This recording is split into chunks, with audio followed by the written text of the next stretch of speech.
आप जानते हैं कि औसतन महिलाएं अपनी पूरी लाइफ में लगभग 15 से 20 हजार सैनिटरी नैपकिन का इस्तेमाल करती हैं और एक महिला द्वारा पूरे मेंस्ट्रुअल पीरियड्स के दौरान इस्तेमाल किए गए सैनिटरी नैपकिन से करीब 125 किलो नॉन बायोडिग्रेडेबल कचरा पैदा होता है, जो लैंडफिल साइट पर सैकड़ों साल तक डिकम्पोज नहीं होते। ऐसे में ये सैनिटरी नैपकिन्स पर्यावरण के लिए बहुत बड़ा खतरा बन गए हैं। सिंथेटिक फाइबर जैसे प्लास्टिक से बनने वाले ये पैड्स पर्यावरण को बहुत नुकसान पहुंचाते हैं। मतलब इतने सारे पैड्स मिलकर इतना सारा कचरा पैदा कर रहे हैं कि ये सोचकर सबका दिमाग घूम जाता है। तो ऐसे में ये सवाल है कि इस समस्या का सॉल्यूशन क्या है? सॉल्यूशन है biodegradable sanitary pads. Biodegradable pads आज के वक्त की एक अहम जरूरत है। ये एक ऐसा प्रोडक्ट है जो महिलाओं और पर्यावरण दोनों के लिए काफी ज्यादा फायदेमंद है और इसीलिए आजकल मार्केट में इनकी डिमांड काफी ज्यादा बढ़ गई है। तो आज हम इस बिजनेस से जुड़ी हर जानकारी आपको देने वाले हैं। बायोडिग्रेडेबल पैड्स एक ऐसा सैनिटरी पैड जिसे खत्म होने में महज कुछ ही हफ्ते लगेंगे। एक बार इस्तेमाल करने के बाद उसे डिकम्पोज करना है और फिर वो गायब। सैनिटरी पैड्स जो टाइप होते हैं दो तरह के होते हैं। एक अभी मार्केट में आपने देखा होगा ऑर्गेनिक पैड, बायोडिग्रेडेबल, दोनों बहुत आर इक्वल।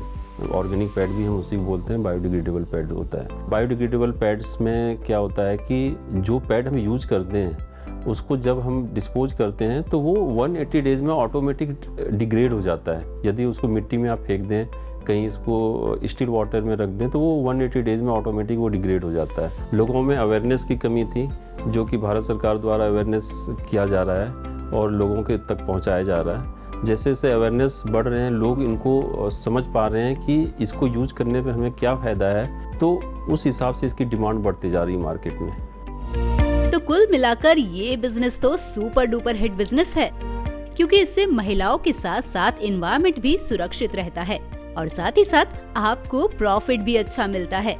अब मान लीजिए कि अगर आप माइक्रो स्केल पर ये बिजनेस शुरू करने का मन बना रहे हैं तो उसके लिए आपको लगभग 20 से 25 लाख की इन्वेस्टमेंट करनी होगी, जिसमें आपकी fixed assets and working capital दोनों इंक्लूडेड हैं। और रही बात प्रॉफिट की, तो इस बिजनेस से आपको मिलेगा 20 से 25% का प्रॉफिट मार्जिन। अब इतना जानने के बाद आगे बात करते हैं रॉ मटेरियल्स एंड मशीनरीज की। इस बिजनेस को शुरू करने के लिए रॉ मटेरियल्स में आपको non woven fabric roll, anion chip roll, air laid paper roll, sap gel sheet roll, biodegradable PE sheet roll, release liner paper with glue चाहिए होंगे। और मशीन्स में sanitary napkin making machine, UV steriliser, packaging machine की जरूरत पड़ेगी। अरे जरा रुकिए, बात बस यहीं पर खत्म नहीं होती। बिजनेस करने के लिए अभी थोड़ी सी और जानकारी बाकी है। तो क्या है वो other informations? Let's talk about it. Micro scale पर इस बिजनेस को शुरू करने के लिए एरिया में आपको लगभग 2800 स्क्वायर फीट एरिया चाहिए होगा और इलेक्ट्रिसिटी में लगभग 10 से 12 किलोवाट इलेक्ट्रिक लोड और 4 से 5 लोगों की मैन पावर। बस इन सब की मदद से आप माइक्रो स्केल पर अपना बिजनेस स्टार्ट कर सकते हैं। और अब बात आती है इसके मेकिंग प्रोसेस की कि कैसे इन इको फ्रेंडली सैनिटरी नैपकिन्स को बनाया जाता है। तो ये भी इसके एक्सपर्ट से ही जान लेते हैं। पहले आप हम सारा जो रॉ मटेरियल होते हैं, एक जितने भी लेयर्स होते हैं, लेयर्स को हम स्टैंड में, जो मशीन होती है उसमें स्टैंड होता है, हर रोल का अपना अपना स्टैंड होता है, उसमें प्लेस करते हैं। प्लेस करने के बाद हम कौन सा लेयर कौन सी पोजीशन पे होगी, उस लेयर को हम उस हिसाब से प्लेस करते हैं मशीन में भी।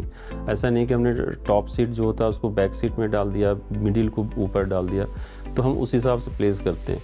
इससे जब हमारी पैड तैयार हो जाती है, फिर उसके लिए हम फोल्डिंग के लिए जाते हैं, चाहे हम स्ट्रेट फोल्डिंग करें चाहे हम ट्राई फोल्ड पैकिंग करें। उसके बाद हमारी उसमें जाती है पैकिंग में। पैकिंग में होती है, दोनों पैकिंग होती है, स्ट्रेट पैकिंग भी होती है और आपकी ट्राई फोल्ड पैकिंग भी होती है।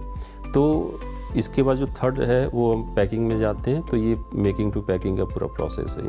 और भी प्रोसेस होते हैं जिसमें कि इसमें आज के डेट में जो गवर्नमेंट प्रमोट कर रही है, आपने सुना होगा कि गवर्नमेंट भी प्रमोट इसको कर रही है, उसमें बोलते हैं फ्लफ़ी पैड। क्या होता है, वो मोटी होती है थोड़ी सी, ठीक है।